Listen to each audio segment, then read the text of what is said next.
Gepleýär Azatlyk radio. Öňüňizde saglyk hormatly dinleýijiler. Pragada studiýada Keptäniň jemi bilen men ýogşan anagura. Bu hepde azatlygyň esas temaları şol sanly websaytymyzda iň köp okulanlar Prezident Berdimuhammedowyň soçuda Prezident Putin bilen duşmagy, Türkmenistany etsiz süňk we beýleki etönümleriniň gymmatlamagy, Aşgabatyň dillik kanalaryna erkekleriň saçyny boýamakdan saklanmak barada berilen tawşyryk barada boldy. Marlewap magistral ýolunyň uğruna bolan we adam pidalaryna getiren ýol hadiseleri barada habar hem köp okulanlaryň bäşligine girdi. Bu hepde iň köp dinlenen gepleşiklerimiziň başyny Türkiýedäki türkmen migrantlarynyň wiza jerimesini nädip tölemeliligi we neningsi ýagdaýda kanun durma geçip biljekdi baradaky gepleşik çekýär. Şeýle-de Marlewap magistral ýolunyň uğruna bolan helakçylykly ýol hadiseleri, etsiz süňk we beýleki etönümleriniň tas ikisi gymmatlamak baradaky gepleşiklerimiz köp dinlendi. Bu hepde iň köp görülenleriň, tomoşa edilenleriň başyny Aşgabatdaky ady karytlarynyň nowatlar artýar atly videomuz bilen Prezident Berdimuhammedowyň ýerine ýetiren Garaw maýdymy özbek hit paradyny sesallatly video reportajymyz çekýär.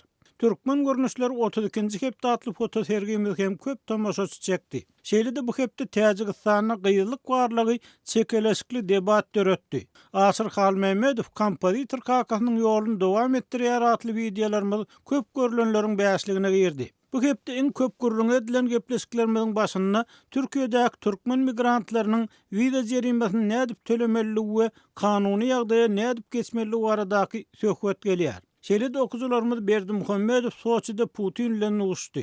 Marlewap magistral ýolunyň uğruna adam pidalaryna getiren ýol hadiseleri boldy. Konwensiýa gol çekildi. Tehran habary bölüşmekde goşmaça gepleşik isleýär. Aşgabat täze sammite çagyrýar atly makallarymyzyň aşagyny öz pikirlerini, garaýşlaryny köp galdyrdylar. Hormatly dinleýijiler, siz hem azatlygyň gozgaýan temalaryna goşulyp öz pikirleriňizi, garaýşlaryňyzy paýlaşmaga çagyrýarys.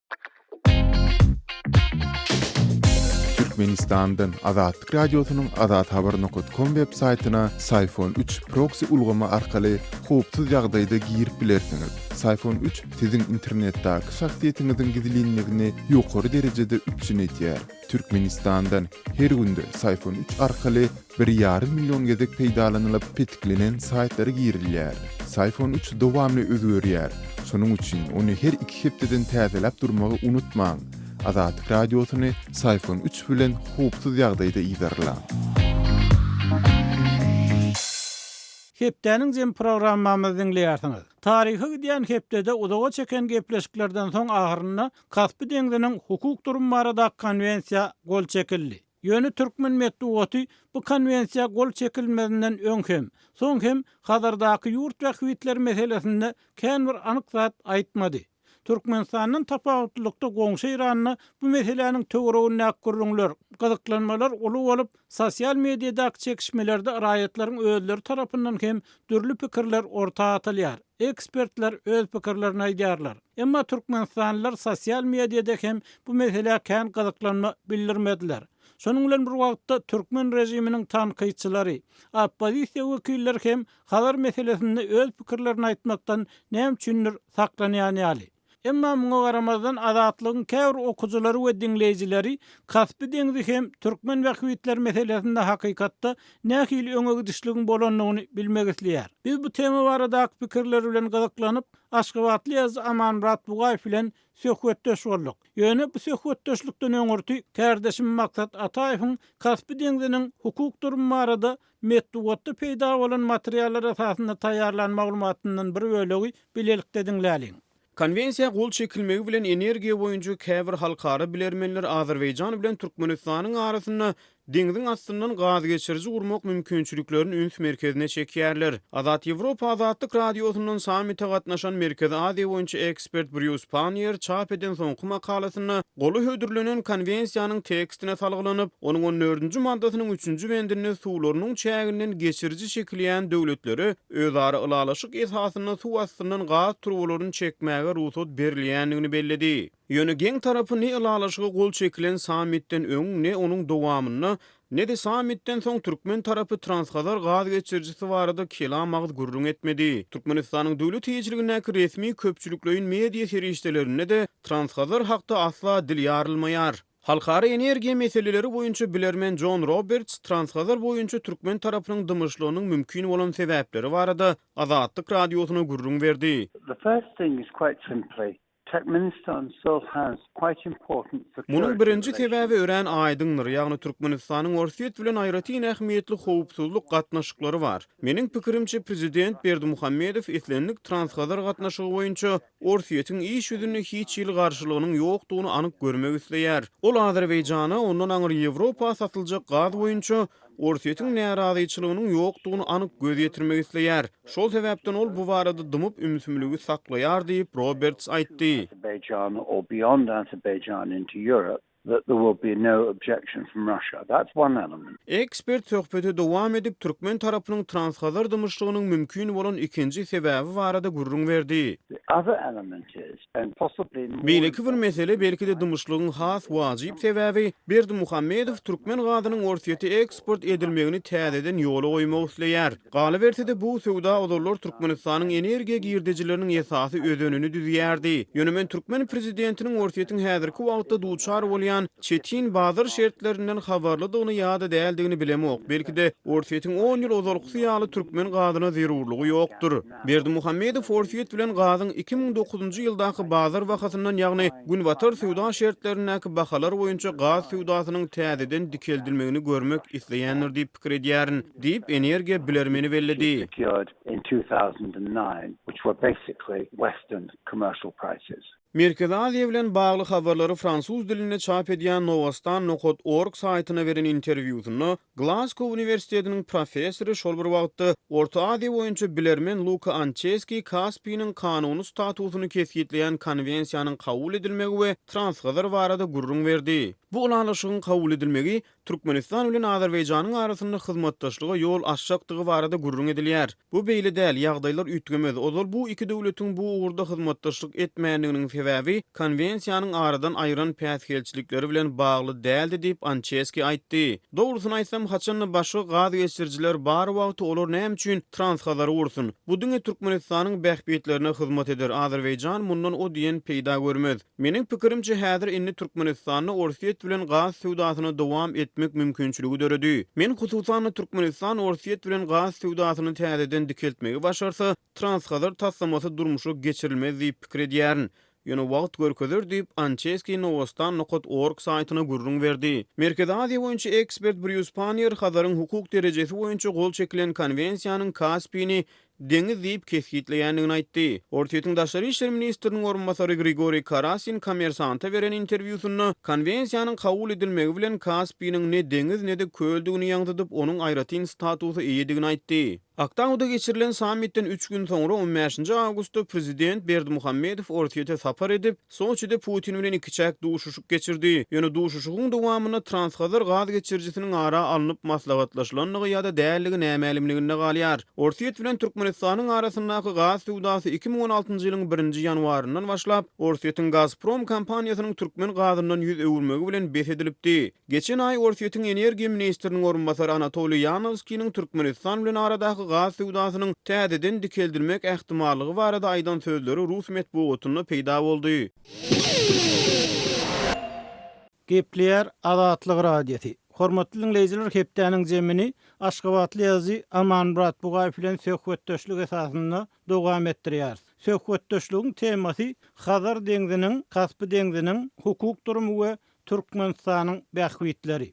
Amanmurat habarlardan ma'lum bolýar 12-nji awgustda Kazakstanyň Aktau şäherine 5 san Hazar ýaka döwleti Kaspiynyň hukuk durumy arada konwensiýa gol çekdi. Şoňlan bir wagtda habarlardan ma'lum bolýar 12-nji awgustda konwensiýa gol çekilenine Eýranyň prezidenti Hasan Rohany entek goşmaça gepleşikleriň geçirilmeligini dile getirdi. Ikinji tarapdan Türkmenistanyň Azerbaýjan bilen aradaky dagwaly ýataklar meselesi hakynda Türkmen medeniýetini konwensiýa gol çekilenden soň hiç bir zat aýdylmaýar. Indi siz yerli syn çökmünni, hadar meselesi bilen gazaklanyp beren ýaz çökmünni şu gepleşiklerden soň, şu gol çekişlikden soň näme gördüňiz? Türkmenistan bir ýerde näme utdy, näme gazandy, näme ýitirdi? Öz pikirleriňizi paýlaşsaňyz. Men ýoksan hakykat aýtmaly bolsa hiç zat görmedim men şu ýalaşykdan, gol çekişlikden soňra. Diňe ýekeratlar ora minnet hadaryň hukuk durumy kesitden ýa şoň üstünde ilçileri işleýär, spesialistler işleýär diýen gurrunlar ýatar. Ýöne şeýlerin ölüň gözeýilen hiç zat ýokdur. Birinciden gepleşikler gatyr edil harby missiýan geçirilýär, gat gizli geçirilýär oň zemlerini men bilemok beýleki kadar ýaka döwletlerden ähildim. Türkmenistanyna aýdylýan hiç zat ýok. Hatda şol haber paylaşılandan sonra ne durumda paylaşılıptır ol haberin ondan bir on kartası orkunluğu Türkmen tarafının öz tarafı orkunluğu yana gayrı orkunluğu bir gaytın kovun mafilyası so Aktavda önkü bir Kaspi şäherde Kazakistan'ın ön Kaspi şäheri häzir Aktaw. Bu şu şäherde ulu deniz portun halmallylygyny habarına bir howun matýar. Şu özüm ýanky 10-njy awgustda getirilen maslahatda aýdyldy. Türkmenistana mundan bir bürküze aýdylyny ulu deniz portuny urdun bir regionaky ulu deniz portu diýilýär. Gurulan portun gurululgyny üçin diýme onu Türkmen tarapynyň ente ol suwatyndan geçiriljek ol gaz geçirjidäl eýýän geçiren adının karşısına alternativa tayyarlayalı özünüm. Şonu Kazakistan'ın prezidentlerle ortaya federasiyanın prezidenti aýtdylar şol Kaspi'de yani Aktawda gurulacak ulu deniz portunu dünya yurtlarının köp agrymly öyle ýükler şeýere geler, şeýerden ýola düşer diýip.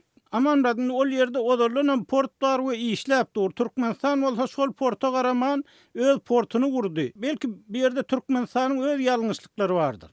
Elbette ol sebäbi bolmanyny Türkmen Kazakstanyň ýeke deňiz portlar şol Kaspi Aktawda da var, Şevçenko şäherinde de var. Indi bolýamyny porta gönükdirmän men ýa suwalyňa jogap berjek bolaýyn. Şu deňiziň statusy bilen baglykda birinciden Kaspi deňizi köl mi, deňiz mi muňa dawa etdirýär ýokdyr. 1967-nji ýylda Rus diline çapdan çykan uly geografiýa ensiklopediýasy we Rus diline çykan Moskwada. Ýa şol ensiklopediýadan tutata. Kaspi deňizine deňiz diýilýän bolsa ol köl, oňa Ural Volga derýalary uýa, ol beýleki suw ýeňişlikleri deňiz akayan bilen birikmeýär. Onun hanasynyň tutýan territoriýasynyň diýmesi uly bolan üçin oňa deňiz diýilýär. Satan soň ýene de şu paýlanşykda da bir näp paýlanşanlyklaryny aýdan oklar bir ýöne şol Ors telewizionyasynda ýyldyrym çakan ýaly kartany orkuzdylar. Şu kartanyň garasyndan gyzyl dowluk geçirilen hemme bir iýin radiden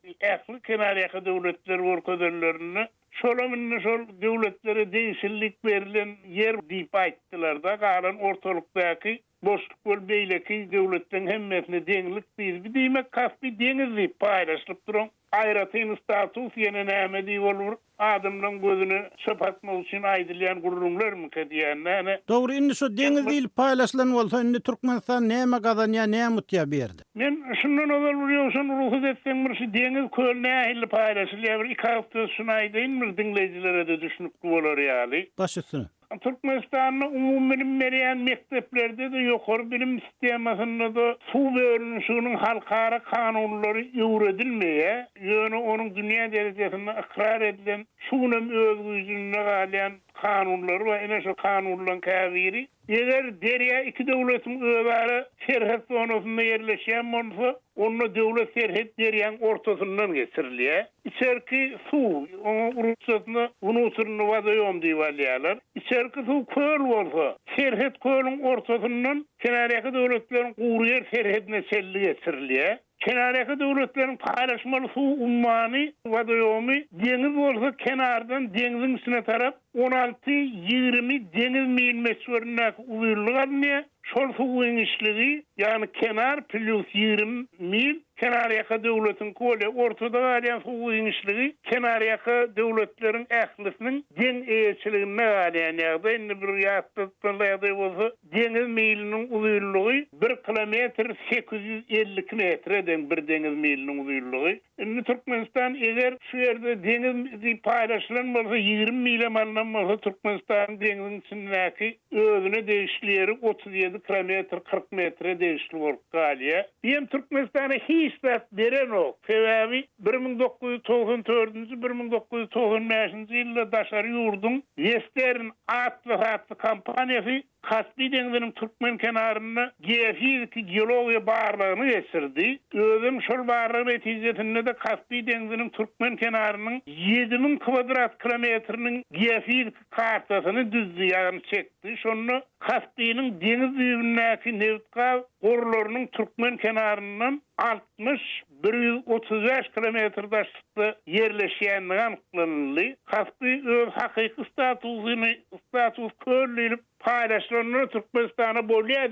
Häzirki ortadaky galýan suw inişli hemme döwletin ki olamanyň islenip olam halkara kanunyna ikrar edilen şu ortalykdaky deniziň ortasyndaky boşlugy şu kenariyaka döwletiň ähli ullanyp bilýär. Hatda şoň goňşy olamna Sarasalmazdan amurlanıp bilýär onun şerti. Kaçanla şu taýda neft alýam, gaz alýam, yer asty baýlykları alanna sonun elýän saat 1-de 2%-inin kenariyaka döwletlere vermeli, paýlap vermeli. Umum saat 1-de ondan Türkmenistanyň men bilmedim men şu taýda Türkmen metoduna suwatly gaz geçirjiginiň geçirilmegine giňi olasylýar diýen ýaly ýeke sözlemem ýok. Gaz berse de Azerbaýjan onun ýam ýüze urdine mundan bir 4-5 ýyl ol Azerbaýjan öz gazyny ýerleşdirip bilemok. Bizim Türkmen gazynyň bizim üstümüz bilen transit geçmegine biz beýle bir tarapdarym däli bol Azerbaýjanyň prezidentiniň dili bilen aýdylandy. Gaz berse de 2002-nji ýylda Eýran Islam Respublikasynyň şol wagtky prezidenti Şeýt Muhammed Hatamy Moskwa resmi sapar bilen bardy. Şo wagtda Orta Federasiýasynyň prezidenti Putin şol kysyn Rus metoduna çap edilen beýannamasy bar Kaspy dengizi bilen baglykly. Şo beýannamada da gün ýerler Kaspy dengiziniň düýbünden ola gaz geçirdi turup eken hatda simem geçirilmezdi. Bu diýmek Eýran şol Hatamynyň bundan 16 ýyl bol öňe pikirinden Eýran diýenmendir. Ortaýda bolsa ortaýdyň şo wagtky prezidenti Putin häzirmi ýol başçylyk edýär. Dogry, amamrat, indi şu konvensiýa gol çekilenden gysga wagt soň Türkmenistanyň prezidenti haýyş edip Ortaýatyň prezidenti bilen uguşdy. Şoňun birlikde de Türkmenistanyň Türkmengaz döwlet konserniniň Eýranyň milli gaz kampaniýasynyň üstünden halkara arbitraj suduny şikaýetlen ýüz tutanlyk bergi meselesinde ýüz tutanlyk belli boldy. Siziň pikiriňizçe şu iki habar şu Türkmenistanyň konvensiýa gol çekilenden soň öz düşen ýagdaýyna belli bir derece düşünýänligi bilen baglanyşykly bolup bilermi? Bir ýerde bir baglanyşyk görýäňizmi siz şu Türkmenistanyň prezidentiniň gysgaly şu konvensiýa gol çekilenden soň Rus prezidenti bilen duşmagynyň hem-de Türkmengazyň Eýranyň milli gaz kampaniýasynyň üstünden halkara arbitraj suduny ýüz tutmagynyň arasynda baglanyşyk görýäňizmi? Baglanyşyk kokmanmadyr. Sebebi bol Türkmenistan men çakymçak bolsa Türkmen tarapy Kaspy dengiziniň düýbünden gaz geçirip turwan geçirmäge de gaz bermäge de taýyn mundan 3-4 kilowattlykda tamamlanyp umumy ýyllygy 900 kilometr töweregi özüm bir ýylda 30 milliard gaz aktyryp bilýän turwa gunmatar gunorta ady bilen bir mardaky gaz ýataklaryndan täbi belege çellik Krasnoyarskýnyň bir 6 kilometr gunorundaky pasyology çelli dengiziň tasýakasyndaky pasyology çelli Türkmenistan tas 3 milyard dollary çıkarıp özü çekdi. Şo turwa taýyn öňü Azerbaýjan tarapynyň da bir sözünden nänelik Türkiýanyň mor beýle ilgilik bolmalygy üçin şol taýyn turwa ullanyny şol aňyrsynda da Eýranyň ortaýadyň bähwitleri durda. Meselem ondan şol üçin Eýranyň gaz kampaniýasyny suwda berme ol öňkü Kaspy häzirki Aktaw şäherindäki Samitten bary ýol 2 gün soňra da soça ýol barmagy diýmek Türkmen tarapynyň bähwidine hiç de çözülmeýändigini anlady ol yapdy diňe şonu saklap bolýar-da. Ondan da men şol resmi iş tapary Türkmenistanyň prezidentiniň bir görkezli welin Putin gaty süýsmek meýlinden daşdaky bir gopdama bardy özünden özünde garanda diýmek istaýdy. Bir boljo işlerde Türkmenistanyň bähwidine gol ýapýan adam ýok. Ondan da şol Kaspin hukuk durumu kesitlenmände meselem Azerbaycan men Atabawulun gelýär. Kaspin nevtin alyp gelýär. Bolmanyny şu aktyar Rusya diýilýän näme bolar gelýär. Şu Türkmenistanyň da çelekenlerini ýa-ni şu durdy. Ondan bir Ester Darganyň iýi ýanynyň Orsiýa Federasiýasy bilen Gazakystan Respublikasynyň arasynda Kaspy deňiziniň ýerat buwasy tebiwalyklaryny bilelikde peýdalanmak hakyndaky şertnamalar bar. Şu şertnama ente güýjüni ýitiren bolar. Kaspyň hukuk durumu tespitlenende de Kaspy'den Orsiýa bilen Gazakystan deň peýdalanýar.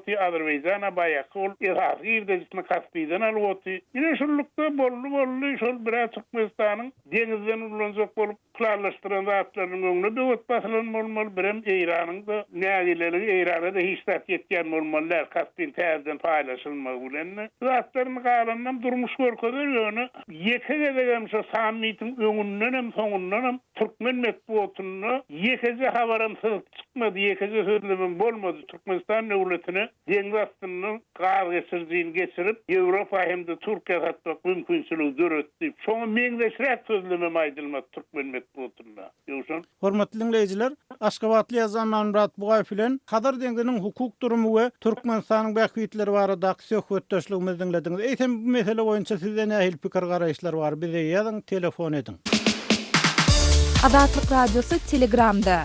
Bizi Azatlyk radiosu sözü bilen tap bilersiňiz.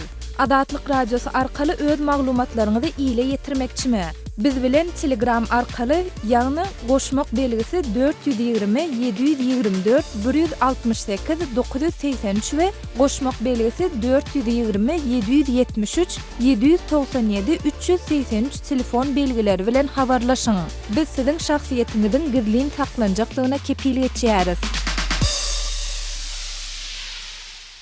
Gepleýär Azatlyk radiosu. Hormatly dinleýijiler, şu hepde Azatlyk radiosu Türkmenistanyň Awstraliýanyň geçiriljek ýoluny her welaýatdan 7000 adamyň şowgunly tomoşaçy boljakdygyny habar berdi. Azatlyk radiosu bilen anonim şertde urlaşýan türkmen raýatlarynyň köpüsi özleriniň ýylyň dowamyna geçirilýän köpçülik çärelerinden ýogorlardan halis bizar bolýanlyklaryny, emma adamlaryň işlerini ýitirmekden gorkup seslerini çykaryp bilmeýänligini gurrun berýärler. Bu çäreler muallimleri, saglyk işgärlerini, studentler, okuwçylar hem aýap goýmaýar. Hepdeniň zemini hukuk toporlar tarapyndan mejbur dähmet diýilip atlandyrylýan çäreler adamlaryň öz islegleriniň garşysyna mut ulanylmagy, muallimleriň araççylyk işlerine çekilişi baradaky maglumat bilen dowam etdirýär. Kardeşim Merdan Tariýewiň maglumatyndan bir böleg bilelikde dinläliň. Ýurdun Demirazyk welaýatynda geçen anny gününden bäri mugallimler joklama ıstydy welaýatyň merkezi Daşow şäheriniň ýollaryny sirip tüpürüp hasal otlary çapýarlar. Şeýlede olar Taparmurat Niýazow etrafyndaky türkmen özüwe serhet geçiligi ýolunyň uğruny arasalamaga da mejbur edilýärler. Mundanın başga 2 hepde töwerek wagt bäri mugallimler Daşow şäheriniň esasy demir ýolunyň üstünden gurulan uly köprüden oýulyp, demir ýol liniýalarynyň üstüne gaçan daş beton böleklerini asfalty daşadýarlar. Ýere gelende bellesek mugallimleriň köçe arasalaş işlerine çekilmegi üçin olara goşmaçy hak tölenmeýär. Üstesine de mugallimler köçede işläp ýören wagtynda din salmagy ýa-da tebii hajatlaryny berja etmäge mümkinçilik berilmeýär. Azatlyk radiosynyň yerli seçmeleri bilen söhbetdeş bolan mugallimler häkimetleriň talaplaryna boýun bolmakdan başga alaçylarynyň ýokdugyny, bolmasa iş yerlerini ýitirmek howpunyň bardygyny gurrun berdiler.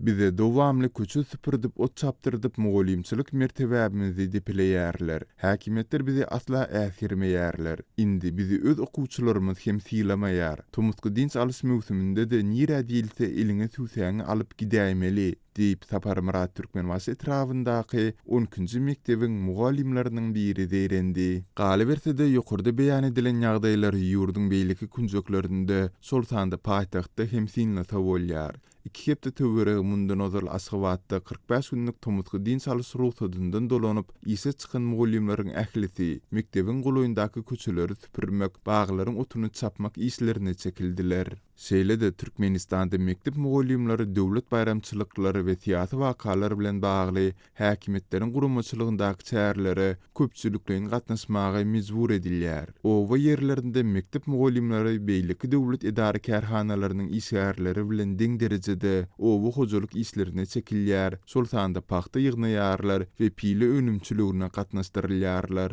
Amerikanyň döwlet departamentiniň ýaňy ýakynda çap eden ýyllyk hasabatynda bolsa, Türkmenistan mejburi iş güjüni ulanmakda dünýä derejesinde iň erwet ýagdaýly ýurtlaryň hatarynda agzaldy. Sol bir wagtda ýurdun özünde mugallimlaryň etaty wezipe borçlaryndan başga işlere çekilýändigi barada hiç zat aýdylmaýar. Muňa derek döwlet mediasynda mugallimlaryň prezident Gurbanuly Berdimuhammedowy alkyslaýan reportajlar görkezilýär.